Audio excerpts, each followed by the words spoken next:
Hi everyone! Welcome back to our vlog. Today, dadalhin namin kayo sa isa sa pinakamagandang panahon sa Abha, ang Jacaranda season.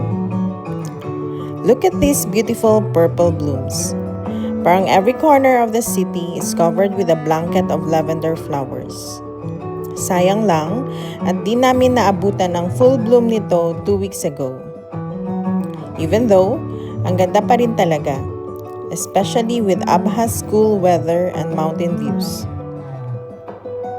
As we drive around the city, mapapansin ninyo kung paano binibigyan ng jacaranda trees ng kulay at buhay ang mga streets.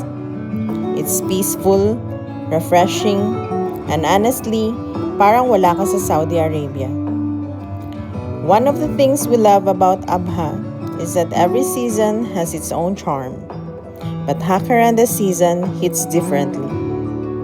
The purple flowers, the fresh mountain air, and the relaxing atmosphere make everything feel extra special.